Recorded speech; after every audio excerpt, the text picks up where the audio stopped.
Здравствуйте. На «Эхе Москвы» в Уфе программа «История башкирских родов». У микрофона Руслан Валиев, а у нас в гостях традиционно Салават Хамидуллин, руководитель автономной некоммерческой организации ШЖР. Здравствуйте, Салават. Здравствуйте. В рамках нашего цикла мы говорили сначала о башкирских родах, потом перешли к истории башкирских восстаний, а теперь мы будем разбирать отдельно взятые темы, отдельно взятые эпизоды нашей истории, которые имеют важное историческое значение с точки зрения башкирского народа. Сегодня хотим обратить внимание на вопрос шиханов, а непосредственно горы Таратау, которая в этом году, проблема вокруг этой горы стала вновь актуальной, поскольку башкирская содовая компания объявляет то, что единственным источником сырья для продолжения ее работы, который удовлетворяет их требованиям, является Шихан Таратау. И они ставят условие, что мы можем работать только в том случае, если с горы будет снят охранный статус. На эту тему пошли сюжеты в различных СМИ, в том числе в федеральных. На эту тему высказываются деятели правительства Российской Федерации, члены Министерства промышленности говорят, что надо поддержать предприятие и гору разработать. В республике на этом фоне идет дискуссия. Большая часть общественности, конечно, высказывается за сохранение горы, но мы не можем не учитывать и мнение тех, кто работает на этом предприятии, потому что, в общем, им объясняют, что без этой горы они развиваться дальше не смогут. Как бы ни было, нам нужно разобрать историческую подоплеку этого вопроса, потому что аргументы у защитников разные. Кто-то говорит о том, что просто гора уникальна, вот она одна такая на свете, и, в общем, надо ее сохранить. Кто-то говорит с экологической точки зрения, что там растут краснокнижные растения, и поэтому нужно ее сохранить. Кто-то уповает к каким-то историческим данным. И вот именно эту часть вопроса мы должны сегодня с вами, Салават, разобрать. Если начать с того, что вы, наверное, все-таки сторонник того, чтобы сохранить эту гору. Да, я сторонник того, чтобы сохранить эту гору, но начну немножко издалека. Я не эколог, я не экономист, и не могу рассуждать о горе с точки зрения экологии или экономической целесообразности, разработки и так далее, и так далее, и так далее. Я все-таки хотел рассмотреть именно историко-мифологический, культурный аспект этого вопроса. Но я сам ведь родом из Стерлитамака, и на моих глазах эту гору всегда, выходя на балкон,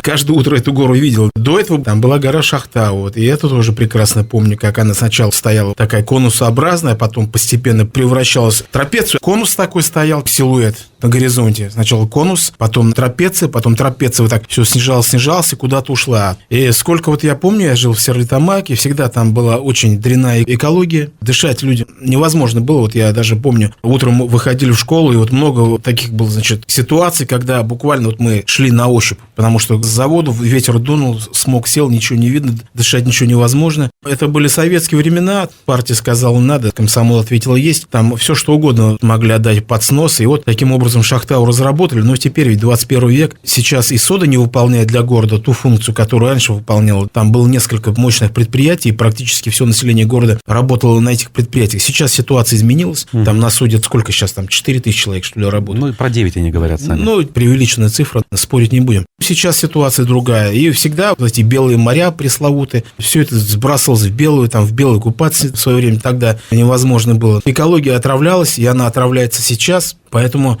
всегда надо примиряться к эпохе, в которой ты живешь. Если для 60-х, 70-х годов это ничего в этом особенного не было, то теперь, живя в 21 веке, все-таки надо к вопросам экологии по-другому смотреть. Ну, а что касается феномена горы Таратау, гора, она уникальна с точки зрения башкирской истории, башкирской мифологии и так далее. Даже когда я в детстве был, поезжали же в походы и так далее, и сами пацаны постоянно бегали вокруг Белой горе Таратау, ходили на рыбалку и так далее. Уже тогда я же разговаривал с местным населением. Тогда, конечно, я на это не обращал внимания, но уже тогда я слышал от стариков, гора вот какая-то она такая, что-то такое, понимаете? Я особо-то и не уникал, и не понимал даже. То есть они что говорили? Лучше не ходить, не подниматься? Не то, что там как-то вот у них там что-то такое особенное, понимаете? Не то, что сверхъестественное. Потом я вот уже через много лет уже спрашивал, что такое. Вот говорят, вот если гору снесут, то воды всемирного потопа хлынут из-под нее. Вот до сих пор вот такие поверья, что ли, ходило, и до сих пор оно ходит. Сейчас уже говорят, что там и святые люди какие-то были похоронены. И говоря вот о горе Таратау, тут нужно брать сразу несколько аспектов. Вот почему, если вот мы рассматриваем причины ее сакрализации, давайте все вот эти 3 аспекта рассмотрим.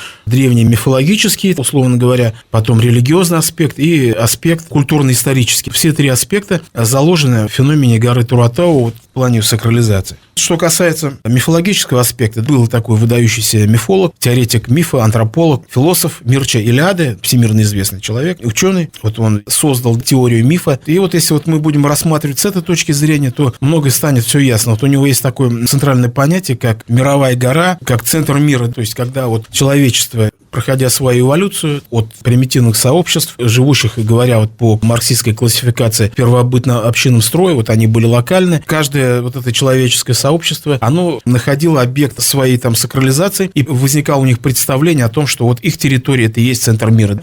Это у всех народов, абсолютно универсальный. Просто не у всех народов сохранилось вот это представление о том, что их земля и есть как бы центр мира. Вот, допустим, если у этих на территории проживания того или иного племени была гора, она превращалась как бы в центр мира или в ось мира. То есть аксис мунди, и вот есть такое понятие в теории мифа, аксис мундис, ось мира, который пронизывает 3 плана бытия: нижний мир, средний мир, где люди живут, и выходит верхний мир, где живут божества. У равнинных народов, когда вот равнинные народы, вот, наверное, вы и по фильмам видели, там какое-нибудь селение, обязательно посередине стоит какой-нибудь столб вкопанный, где указы зачитывают или преступников привязывают, казнят. У равнинных народов эту роль выполнял вот какой-то вот столб, вкапывали у племени. Постепенно принималось какие-то там религии. На этом месте, как правило, потом возводился какой-то культовый объект, и вот он становился именно центром мира. У многих народов не сохранилось представление о центре мира, у некоторых народов сохранилось. Например, какие-то народы, например, индийцы, вот у них в их мифологии вот гора Меру. Кто-то ее ассоциирует с горой Кайласа в Гималаях. В Японии это вот Фудзияма, центр мира, это вот где есть город. И башкиры как раз относятся к тем народам, у которых вот эта мифология, она не умерла. В виде эпоса Урал-Батыр она дошла до наших времен. И также вот до последних времен сохранялось представление: Урал, собственно, вот это и есть центр мира. И в разных частях Башкортостана существовали орографические объекты, то есть горы, которые ассоциировались вот именно с осью в этом центре мира. Одна из осей мира как раз и была вот эта гора Туратау. То есть не Шахтау, не Йорактау. Вот именно она. Почему мы так говорим, это будет ясно потом из дальнейшего.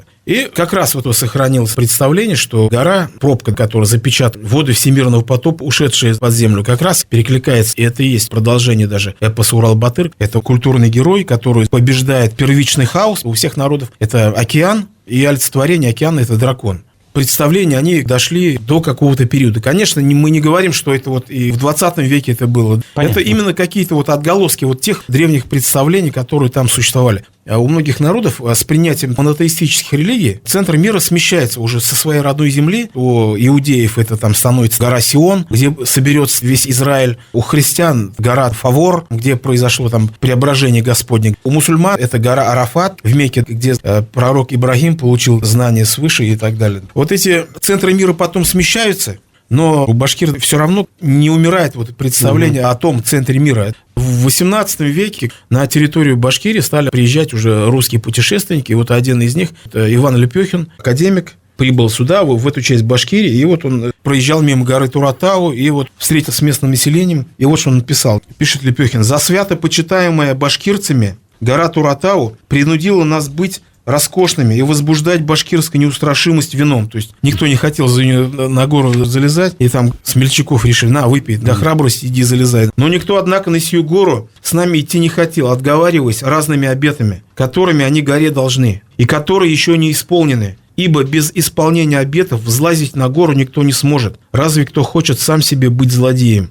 Сожаление о башкирском заблуждении, Апачи, думая, что они отговаривались только для трудного на гору всходу, старался я им показать, что от горы ничего воспоследовать не может, и что она никакого обету не заслуживает. Но башкирцы, будучи от природы честолюбивы, а особенно те, которые из-за знатоков между ними почитаются, не очень весело слушали наши доводы. И, наконец, говорили, что, не упоминая о книге Чингис, в которой много о сей горе написано, 2 тамошних примерно сказать довольно. Ну и привет привезли, там, что якобы один там какой-то татарин, презирая сие свящее место и в возмездии башкирскому заблуждению на горе напакостил, но сия попытка даром ему не прошла, ибо весь род его в короткое время вымер. Тут важно, что вот они испытывали какой-то благоговейный ужас перед этой горой, что боялись залезать. Это конец 18 века. И самое главное, что она упоминается в книге Чингиза, эта гора. Да. Что такое книга Чингиза?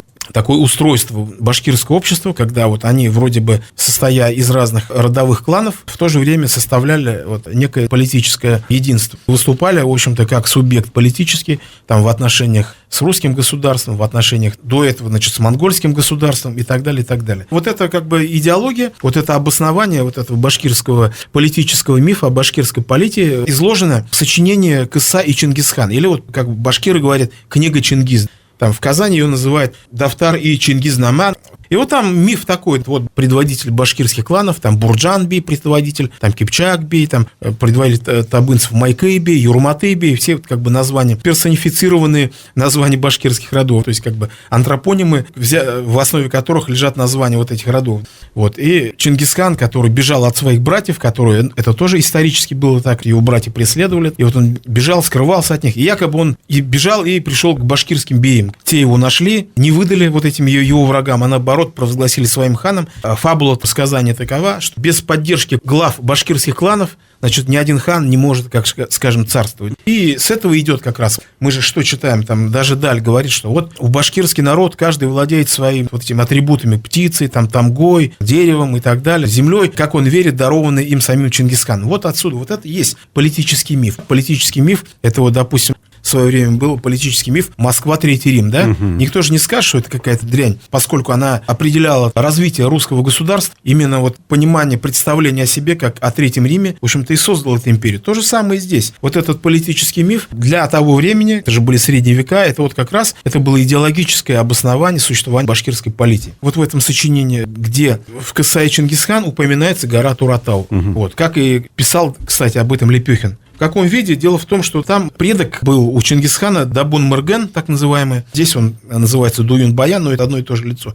Монгольских предок Чингисхана. В этом сочинении утверждается ни много ни мало, что матерью вот этого Дабун-Мыргена была некая Гулям-Алек Курекле, которая, значит, была дочерью Алтын-хана. Эта Гулям-Алек Курекле жила возле горы Туратау. Ни много ни мало, в общем-то, в этом сказании утверждается, предок Чингисхана, какая-то прабабка жила у горы Туратау. А для чего это делается? Подвести обоснование потом. А почему же вот Чингисхан вот взял вот ни с того ни с сего, там, никому не даровал, а вот башкирам вот он даровал, да, там земли, атрибуты власти и так далее. Это как раз и есть переосмысление вот той ситуации, которая возникла, значит, в Башкирии в составе Монгольской империи, когда вот она приобрела свой, в общем-то, автономный статус в составе Монгольской империи и относительно привилегированное положение, как бы народ это все переосмысливал, и вот легло в основании этого мифа. И вот по представлению вот этих башкир, вся вот эта башкирская полития, весь вот этот порядок, в режиме которого существовала Башкирия, вот зародился у этой горы Туратау, что Чингисхан именно башкирам дал только потому,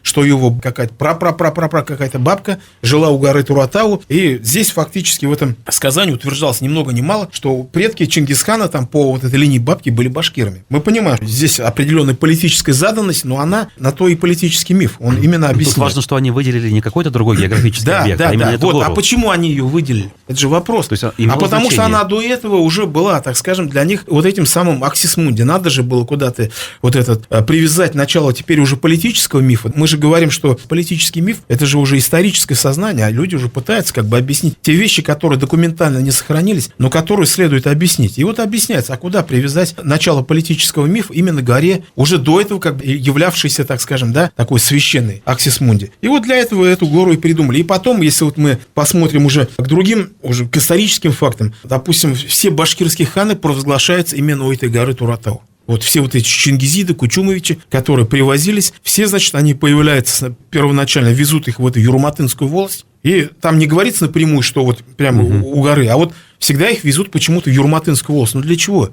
Вот прям откуда-то из Сибири везут в Юрматынскую волость, а потом обратно идет в Сибирь там воевать, да, или там в какую другую сторону. То есть, конечно, это наводит на закономерный вывод, что именно возили, значит, горе Туратау, и там, в общем-то... И теперь вот мы переходим к вопросу о названии Туратау. Дело в том, что уже установилось, что это стало общим местом, что это Тура, это крепость, да, и Туратау, соответственно, значит, с этим, конечно, можно поспорить, учитывая весь вот этот, значит, контекст предыдущий вот этого сакрального отношения к этой горе, да, то есть, наверное, все-таки не крепость-гора, а дело в том, что есть соответствующий термин, допустим, если мы обратимся к архон-енисейским памятникам тюркской, древнетюркской письменности, есть такое понятие торе, торю, и там оно по-разному произносилось.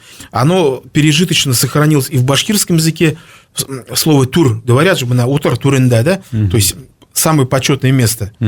Тур, от этого же происходит туря, да, начальник. Начальник. То есть это все забыто просто. А на самом деле, если вот мы откроем вот древнетюркский словарь Малова, издание 1969 года, 69-й древнетюркский словарь, то мы увидим, что вот это слово тур или торю, значит, как раз это означает высший закон, как Дхарма его переводит. То есть тюрки находились в культурном влиянии вот этого индийского мира. И вот это слово «турю» или «торе», или сейчас у нас «тур» говорится, значит, оно переводится именно как «дхарма». То есть это перевод индийского термина «дхарма» на тюркский язык. Дхарма – это вот мировой закон в Китае. В китайской, значит, традиции, ну, к этому близко понятие «дао», да, то есть «дао». «Дао» – некая, значит, путь гармонии. Если ты идешь истина, по пути этой гармонии, истины, значит, тебе сопутствует успех, если нет, против ты идешь, да, значит, ты будешь терпеть неудачу и так далее. И вот, что интересно, да, потом это понятие атури, у монголов оно существовало, вот, допустим, Угодей Каган, когда вот убил некого, значит, монгольского военачальника, несправедливо, кстати, и вот он говорил: я признаю вину свою в том, что по неразумной мести погубил человека, который перед очами хана, родителя, то есть перед отцом его Чингисхана, опережал всех в ревностном исполнении правды, туре. Уже в 18 веке, вот у казахов, что это слово «туре» означало? «Туре» означало просто всех чингизидов. Вот сродни религии, идеологии чингизизма, где, значит, вот сам род Чингисхана стал ассоциироваться с мировым порядком, понимаете, да? И когда ведь недаром, значит, Чингисхан, когда завоевывал страну, он говорил, значит, на небе Бог, а на земле, значит, Каган, Чингисхан, и это я, короче, понимаете? То есть, как бы тень Бога такая. Вот в чем дело. Дело в том, что как раз вот это название Торатау, оно со временем просто, поскольку звучание почти что одинаковое, Торатау, башкир говорит, Тора, чуть ли не Тора, да? Тора ведь тоже это закон. Так сейчас говорят, и кто-то говорит Тура, кто-то говорит Тора, кто-то говорит Тратау. Вот, ну, это как бы в терминологии, да, там уже как бы в книгах пошло Тратау, да, ну, не Тратау, значит, и не Туратау, Туратау. Но башкиры вообще-то говорят Торатау, Тора. Ну, а на самом деле это искаженное, то есть забытое старое название Тур. Тур или Туре, вот, или Туре. Откуда само это слово, значит, я же говорил, что это перевод дхарма, оно прямое, так сказать, заимствование это могло произойти из иранских языков, значит, потому что там рта, рита, да, то есть просто в результате метатезиса могло произойти. Вот, рита то же самое, что и дхарма, только уже в иранской традиции. Ну что ж, мы будем заканчивать сегодняшнюю программу. Я напомню, что мы сегодня говорили о сакральном, о священном значении горы Торатау, Шахана Торатау в истории башкирского народа. У нас в гостях, как всегда, был Салават Хамидуллин, руководитель автономной некоммерческой организации ШЖР. У микрофона был Руслан Валиев. Мы вернемся в нашу студию через неделю. До свидания. До свидания.